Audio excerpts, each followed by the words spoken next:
Assalamualaikum warahmatullahi wabarakatuh. Selamat pagi anak-anak, kita berjumpa lagi dalam pelajaran biologi.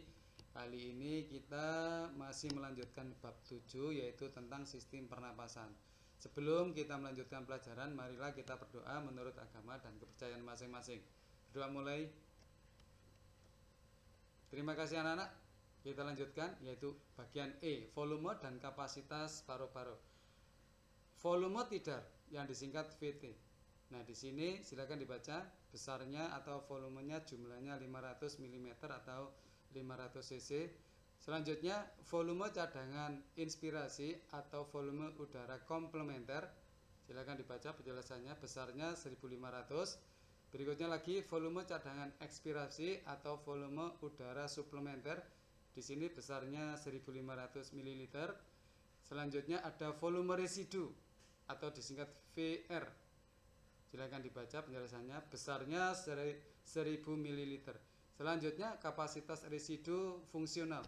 Kalau dilihat dari rumus ini, maka kita bisa mendapatkan kisaran sebesar 2500 ml atau 2500 cc. Selanjutnya kita lihat kapasitas inspirasi, silakan dihitung, rumusnya sudah ada.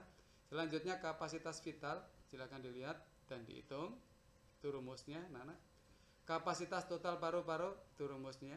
Untuk mengetahuinya, volume inspirasi per menit. Berikutnya, volume ekspirasi kuat dalam waktu sedetik. Nah, ini. Berikutnya lagi. Yang kedua, bahaya rokok bagi kesehatan. Rokok berbahaya bagi orang yang merokok maupun yang tidak perokok. Berikutnya, perokok aktif memiliki napas pendek, mudah lelah, kemampuan indera penciuman dan pengecap rasa berkurang, iritasi mata, sakit kepala, dan pusing. Akibat merokok bisa menyebabkan kurangnya gizi, pertumbuhan terlambat atau terhambat, kecerdasan mengalami penurunan. Berikutnya, beberapa zat yang ada di dalam rokok ada nikotin, tar, dan karbon monoksida. Silakan dilihat penjelasannya. Yang ketiga, pengaruh pencemaran udara terhadap sistem pernapasan. Pencemaran udara dapat disebabkan oleh zat pencemar alamiah yang berupa yaitu asap yang dihasilkan dari gunung berapi atau yang lainnya. Nah, selanjutnya yang non alamiah bisa berupa dari asap rokok atau asap dari kendaraan atau kendaraan bermotor. Selanjutnya substansi pencemar udara yang masuk ke sistem pernapasan pada akhirnya bisa mengganggu pengikatan oksigen oleh hemoglobin, menghambat pembentukan hemoglobin, merusak fungsi hati, ginjal, dan sekaligus fungsi saraf. Yang keempat, gangguan sistem pernafasan. Salah satunya ada TBC, faringitis, dan sekarang yang lagi ngetren yaitu COVID atau apa ya istilahnya menurut kalian? Berikutnya lagi. Yang keempat, teknologi sistem pernafasan. Tracheostomi, pembuatan lubang pada dinding alveolus untuk mempertahankan jalan napas agar udara masuk ke paru-paru melewati jalan napas bagian atas. Pulmotor, alat untuk melakukan pernapasan buatan. Terapi oksigen, memberikan oksigen melalui peralatan emergensi oksigen. Dan yang terakhir ada terapi oksigen hiperborik. Sekarang kita masuk pernapasan pada apes. Nah, pada burung tempat berdifusinya udara, pernapasan hanya terjadi pada paru-paru. Paru-paru burung berjumlah sepasang dan terletak di dalam rongga dada yang dilindungi oleh tulang rusuk. Jalur pernapasan burung. Nah, silakan dilihat berturut-turut ada 2 pasang lubang hidung yang terdapat pada pangkal paru bagian atas dan pada langit-langit rongga mulut. Yang kedua ada celah tekak yang terdapat pada dasar hulu kerongkongan atau faring yang berhubungan dengan rongga mulut dan trakea. Yang ketiga ada trakea. Yang keempat ada sepasang paru-paru berwarna merah muda yang terdapat di dalam rongga dada. Bagian ini meliputi bronkus kanan dan bronkus kiri yang merupakan cabang akhir dari trakea. Di dalam pangkal trakea terdapat siring yang di dalamnya terdapat lipatan-lipatan berupa selaput yang dapat bergetar. Bergetarnya selaput ini menimbulkan suara. Bronkus bercabang-cabang lagi menjadi mesobronkus. Selanjutnya merupakan bronkus sekunder dan dapat dibedakan menjadi ventrobronkus, dorsobronkus. Ventrobronkus dengan dorsobronkus dihubungkan dengan parabronkus yang berupa saluran tipis atau yang berbentuk tabung yang kaya akan pembuluh kapiler.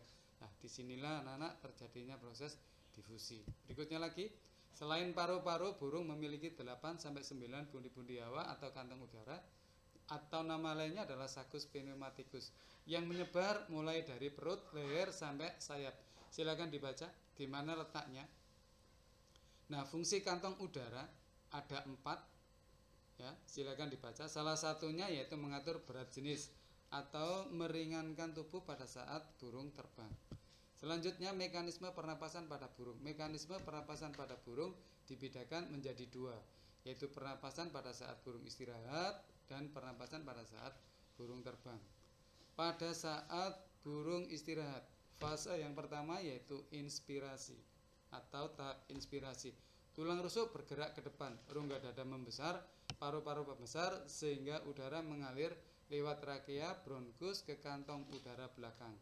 Bersamaan dengan itu, udara yang sudah berada di kantong udara belakang mengalir ke paru-paru dan menuju ke kantong udara depan. Berikutnya, fase ekspirasi atau tahap ekspirasi, yaitu pada saat tulang rusuk mengalami relaksasi, maka rongga dada mengecil, paru-paru mengecil dan menjadikan kantong udara pada bagian depan atau anterior terisi udara yang berasal dari paru-paru. Selanjutnya dikeluarkan ke siring kantong udara bagian depan atau anterior tersebut mengempis. Udara berlangsung melalui bronkus, trakea, hidung. Tahap ini ya seperti yang sudah disampaikan yaitu fasenya adalah ekspirasi. Selanjutnya mekanisme pernapasan burung di waktu terbang. Fase atau tahap inspirasi. Pada saat sayap dikepakkan atau diangkat, kantong udara yang ada di ketiak mengembang, sedangkan kantong udara di antara tulang selangka atau korakoid terjepit sehingga terjadi proses inspirasi atau oksigen pada tempat itu masuk ke paru-paru. Selanjutnya, fase ekspirasi. Bila sayap diturunkan, kantong udara yang ada di ketiak terjepit sedangkan kantong udara di antara tulang selangka mengembang sehingga terjadi seperti itu, seperti yang tak omongkan tadi, atau oksigen pada tempat itu keluar dari paru-paru. Semakin tinggi burung terbang, maka makin cepat burung mengepakkan sayap. Tujuannya untuk semakin banyak mendapatkan oksigen. Udara luar yang masuk sebagian kecil tinggal di paru-paru dan sebagian besar akan diteruskan ke kantong udara. Nah, ini anak-anak gambaran untuk lebih jelasnya tentang mekanisme pernapasan pada burung. Silakan dipelajari. Ada inspirasi dan yang satunya ekspirasi. Jadi yang masuk itu adalah yang inspirasi, selanjutnya yang keluar adalah ekspirasi. Kita lihat lagi. Anak-anak, terima kasih sudah bergabung pagi ini belajar dengan saya. Semoga pelajaran pagi ini bermanfaat dan selamat belajar. Billahi taufiq wal hidayah. Wassalamualaikum warahmatullahi wabarakatuh.